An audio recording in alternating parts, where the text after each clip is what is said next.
ቤተ ክርስቲያን ውስጥ ደክሞ የሄደ ሰው ኃይል ይዞ ይመለሳል። ገጥሟችሁ አያውቅም? እንደው ቅድስናውን ይሄ በቅተው የሚያዩትን የአባቶችን እንተውና በጣም ጉልበታችሁ ድቅቅ እያለ እየተጨማደዳችሁ እያፋሸጋችሁ ሄዳችሁ ቅዳሴው ሲያበቃ ጠንክራችሁ አትመለሱ? አይታችሁ ታንተቁ? አዎ ባህል በላ ለቅዱስ ቤተ ክርስቲያን እስመ ሁሉ ዘጌሳሃብ ይሃይጻሙ። ቤተ ክርስቲያንን እንደምን አለሽ ሰላም ላንቺ ይገባል እንበላት፣ ወደ እሷ የሄደ ሰው ደክሞ አይመለስም ብሏል ቅዱስ ያሬድ። አይደክምም ቤተ ክርስቲያን የሄደ ሰው። ሰው ቤተ ክርስቲያንን ተለይቶ አጋንንትንም ራሱን ማሸነፍ አይችልም። የልማድ ኃጢአት አለ አይደል? ቤተ ክርስቲያን አዘውትር እዚያ ውስጥ ካልገባን አይለቅም። እየሄድኩስ መች ለቀቀኝ፣ አሁንም እዚያው ቀጥል። ምንድነው የሚለው?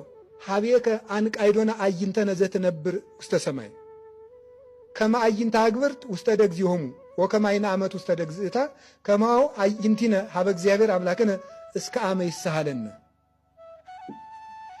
የሎሌዎች ዓይን ወደ ጌቶቻቸው እንደሆነ የሴት አገልጋዮችም ዓይን ወደ እመቤቶቻቸው እንደሆነ እንደዚሁም ሁሉ የእኛም ዓይኖች ወደ እግዚአብሔር ናቸው። እስከ መቼ የሚለውን ዳዊት ሲመልስ እግዚአብሔር ይቅር እስኪለን እሱ በቃ እስኪለን ድረስ ከነበዳላችንም ቢሆን ቤተ ክርስቲያን ውስጥ እንመላለስ። እዚያ ውስጥ ብርሃን አንድ ቀን እናያለን። የእውነቴን ነው የምነግራችሁ።